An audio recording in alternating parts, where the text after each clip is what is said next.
e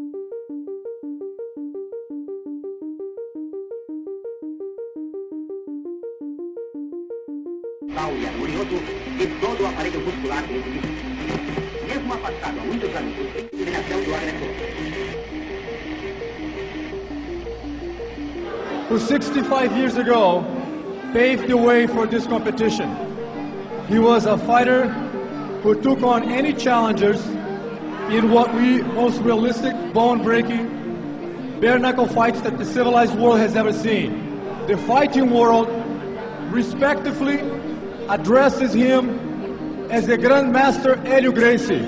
Through trial and error, start adapting that jiu-jitsu that he had memorized to something more practical, where the emphasis would be on leverage and technique instead of speed and strength like the Japanese style was. That transformation is what gave birth to what's known today as Gracie Jiu Jitsu or Brazilian Jiu Jitsu. The man in black is a modern Kung Fu instructor and is the next to come up against a Jiu-Jitsu representative. The Kung Fu stylist's only chance is to keep the distance and stay on his feet. If he goes to the ground, he becomes vulnerable. Using a kick as a distraction, Royce closes the distance. A Jiu-Jitsu fighter becomes so confident in his ability to handle any aspect of a fight that he's able to maintain a calm and rational attitude.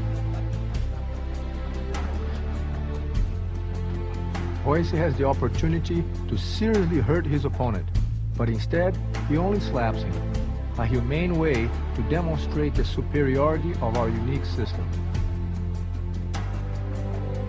He toys with him like a cat with a mouse.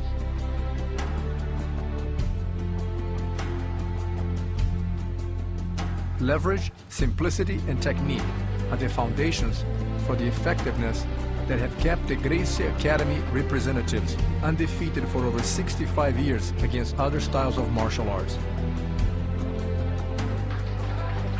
This is a 6-time Russian Judo champion who also has had years of boxing training. He wanted to test his effectiveness in a street-like confrontation. The slaps replace what could be much harder hits. With a quick choke, the fight is over. In spite of a 25-pound disadvantage, Royce Gracie had no problem closing the distance against his Kempo karate instructor, who claimed to have developed a street lethal style. The Kempo instructor intended to test his system against Jiu-Jitsu and then write an article for a martial arts magazine about his experience. Once he was taken to the ground, he simply did not know what to do. A few hits, and he is reminded that limiting his training to only punching and kicking has left him completely defenseless against the painful reality of ground fighting. Unable to escape Royce's ruthless attack, he submits. In this second match, the Kempo representative believes he can succeed if only he's a little faster or a little more aggressive. Royce, as he has done 1,000 times, closes the distance, takes the fight to the ground, and latches onto his prey. Once the Gracie representative establishes his position on top,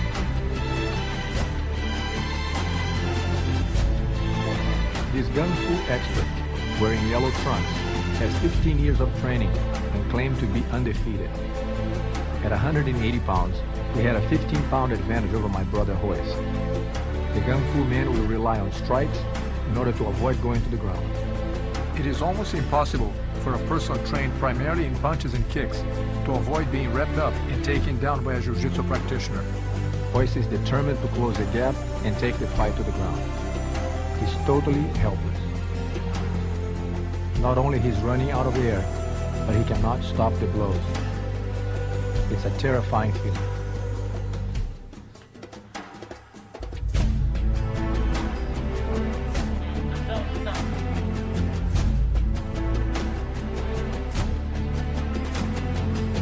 Observe that as soon as I go into a clinch, the Hapkido instructor is deprived of his main requirement, the distance to strike. All the years of training are useless now, as soon as the fight goes to the ground. Out of desperation, he even tries to reach for my groin.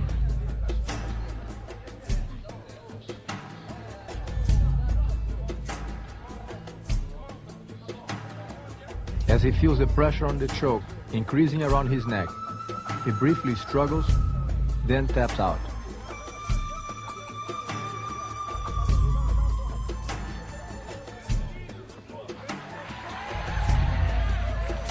He acted like he was going to continue the fight, but realized that from this position it would not be a good idea. He wants a rematch, and I immediately take him down. I establish the mounted position, which makes him extremely vulnerable.